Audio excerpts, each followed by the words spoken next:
Thank you. By the way, I'm going to stay seated, if that's all right with all of you. I'm the same height either way, so it's not all that funny, Don. It's a pleasure. You're about age and all that stuff reminds me of, I was on the Governor's Council of Economic Advisors in California part-time, and it was all of us Chicago, George Shultz, Milton Friedman, John Taylor, and Kogan, and all that little group. There were about 10 of us, 12 of us, and I remember it was my 65th birthday, and I just finally said, God damn, I'm 65 and I'll be damned if I'll... And with that, George Shultz, who scares the hell out of me, like Don does, they're my two mentors in life, he says, Arthur, stop right there. And I said, yes, sir? He said, I want you to know I still consider you a promising young man. And of course, never at a loss for words or failure to respond to a quip, I said, and I suppose, George, that's exactly what Milton says to you. And he looked at me and said, absolutely not. Milton never has mentioned the word promising. But thank you, Don, for the introduction. And what I thought I'd do is maybe just talk to you a little bit about what's going on in Washington today, especially with regard to the corporate tax and what the huge mistake they're making is. The president has proposed, and I love it, that we drop the corporate tax rate, the statutory rate, from 35% to 15%. And if you look at any of the literature, there are two taxes that really, really stimulate growth, if you look at it carefully.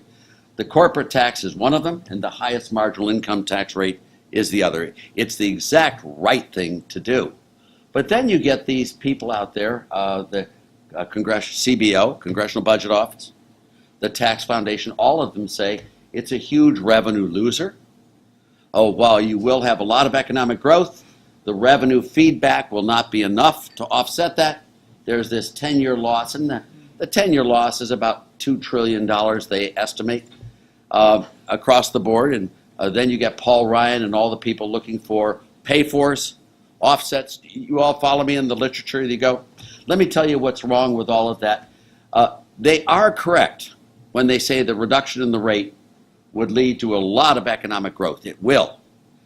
And they're also correct that saying that that economic growth will have some revenue feedback. What they miss in today's debate is they miss all the behavioral changes of people that have nothing whatsoever to do with economic growth. Let me give you one shot that they all overlook. GE and Exxon both say that they pay no corporate taxes at 35%. None. They use lawyers, accountants, deferred income specialists, favor grabbers, lobbyists, all of them to reconstruct their books such they don't have to pay any corporate taxes. I want to stipulate today, Counselor, that if we cut the rate from 35% to 15%, I will guarantee they will not pay any less in taxes than they pay today. When you look at corporate sheltering, it is an enormous industry. It is amazing.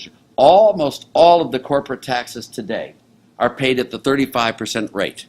You hit the 35% rate at $75,000, so almost all of it. When they talk about the effective tax rate being much lower, they're correct, but it's not an effective tax rate that they're talking. All the taxes are paid at 35%. What they've done is eroded the tax base. So when you look at the effective tax rate, which is about 13, 14%, that tells you that about 2/3 of the tax base has been eroded because of sheltering, accelerated depreciation, special depletion allowances, R&D tax credits, all of that. When you cut the tax rate from 35 to 15%, all of a sudden these shelters are no longer nearly as attractive as they were. And the economics literature on sheltering says that if you drop that rate from 35 to 15, that alone would reduce the sheltering enough to offset the static tax revenue losses of the corporate tax cut. All of you follow me there? The same thing's true as corporate forms. There are hundreds of different corporate forms that businesses can use to pay their taxes. You have pass-through corporations, LLCs, partnerships, S corporations, C corporations, insurance companies, all of these. The selection of these corporate forms is almost always based upon taxes. And what you know is that when they change the highest rate, the change in corporate tax forms selected will in large part offset that. We not only have sheltering, we have organizational forms, we then have tax evasion. The IRS estimates that tax evasion is somewhere between 15% and 20%. They estimate of all taxes owed are not paid. Tax evasion is very closely related to the highest tax rates. Duh. At a 35% rate, tax evasion is far more attractive than it is as a 15% rate. And there are estimates in the literature by Perturb and lots of others that say that just the elimination of tax evasion in corporations would be enough to offset them. None of this is included in any of these models. As you may know, if you have two locations, A and B, if you raise taxes in B and you lower them in A, producers and manufacturers are going to move from to. Am I going way over your heads in this? I noticed a couple of you have been educated at Harvard. If that's not an oxymoron, I don't know what is. But for you guys, I will speak slower, but I gave a talk up at Harvard a little bit ago, and they said, gee, Art, I still don't get it. Why would they move? You know. But when we dropped the rate... Arthur went to Yale and never got over it. As I told Don earlier, the only good thing about Princeton... No, don't do that. It was founded by a Yalie. There you go. But when you look at this, we've had all of these inversions, the U.S. companies leaving. If you drop the rate from 35%, which is the highest statutory rate in the OECD today, if we dropped it to 15, there would be only one major country lower than we are, and that would be Ireland at 12.5%, that not only would the inversion stop, but they'd come back, and we would become a tax haven for foreign companies, hugely offsetting the revenue losses. Then there's not only sheltering, corporate form, evasion, location of businesses, but there's also secondary, tertiary, and quaternary revenues that none of these models account for. If you had the boom in the economy that would come, there'd be higher incomes, therefore more income taxes. There'd be higher payroll taxes. There'd be higher Medicare, Medicaid taxes. All of these other taxes would go up. Corporate taxes, for every dollar of corporate taxes collected federally, there are 7 other dollars collected federally. These other dollars, that's all got to be considered into the calculus of the corporate tax.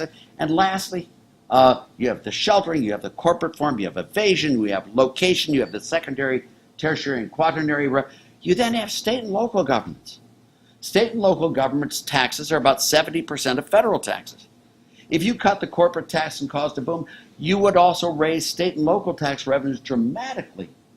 If you look at, and I'm just going to give you one statistic on this, if you look at the Obama recovery from the NBER trough and compare it with the Reagan recovery from the NBER trough in 1982 and 2009, all right, if you look at that, if the Obama recovery had been as strong as the Reagan recovery, in 2016, state and local tax revenues would have been higher by $586 billion higher in that 1 year alone.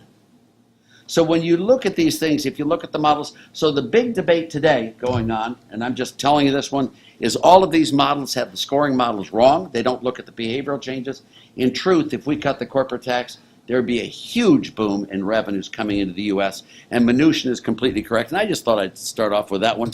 That's sort of a there. And I told you, he's shy and retiring. do all of you get what I'm saying, though? You follow. I mean, this is the debate today. This is the crux of the issue. This was the debate we had in 1981 of Reagan's. Reagan deferred the tax cuts because he was worried about the revenue losses. And so when you defer tax cuts, tell me what happened. If you know that they're going to have lower taxes next year than this year, what do you do this year? You defer all of your income to next year to the lower rate. We caused the Great Recession of 81, 82 by deferring the tax cuts, and they began on January 1st, 1983. And I want to give you one number here.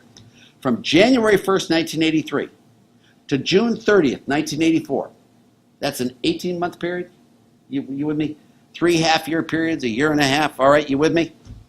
Real GDP growth in that 18-month period was 12% real GDP growth. we grew at an average annualized rate of 8% per annum in that 18-month period. 12% increase in total income can change the entire structure of the U.S. society in a minute. In the 1982 election, we got hammered. Reagan, after Hinckley shot him, had popularity ratings up in the 70s. And because of the deferral of the tax cuts in the Great Recession then, his favorabilities went down to the 30s. At election time in 1982, we lost Senate seats, we lost House seats, we got creamed, and then the boom started. By 1984, we had another election, which was a presidential race. It was really, really close. We only won 49 states. We just swept the world.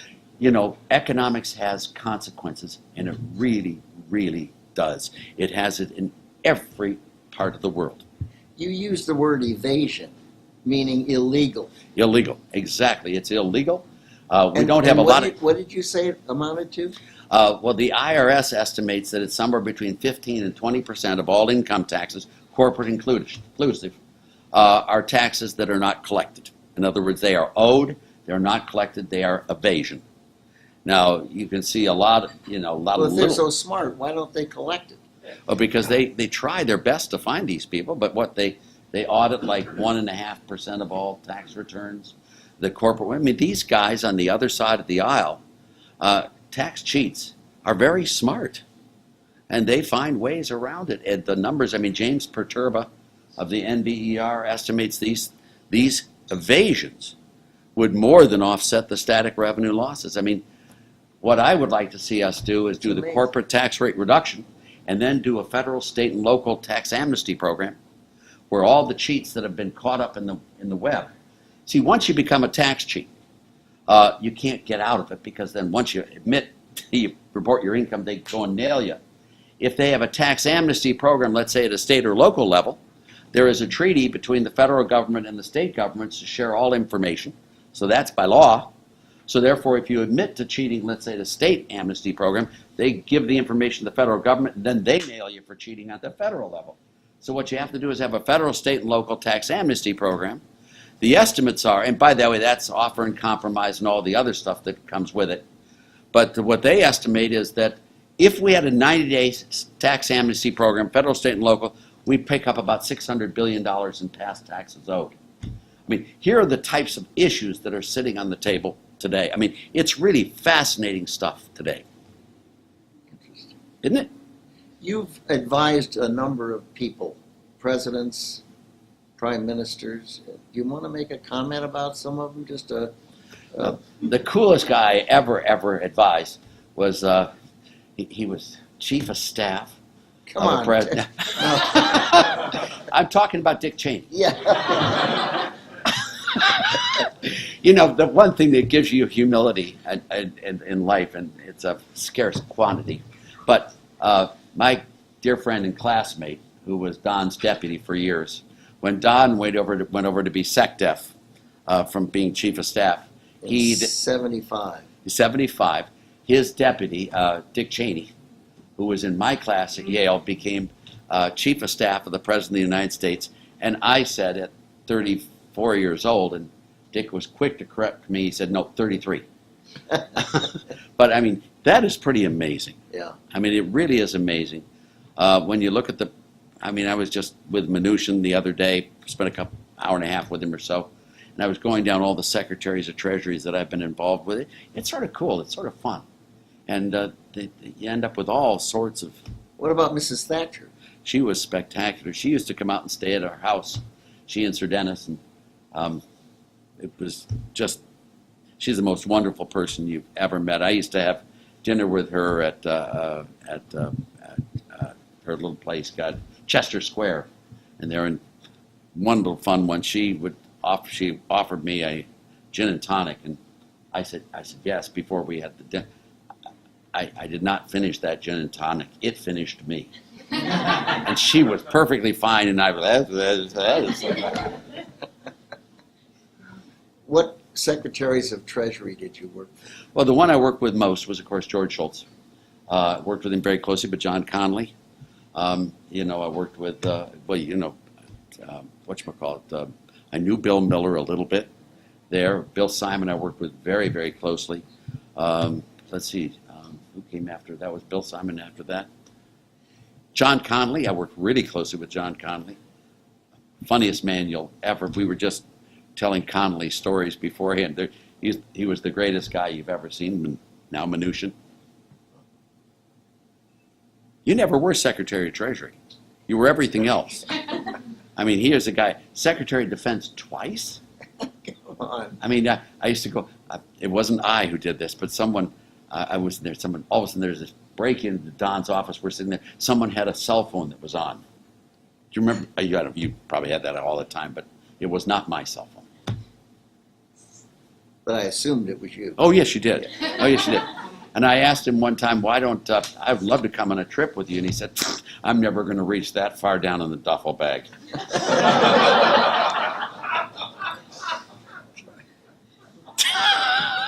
Why did you invite him? Sarah, really?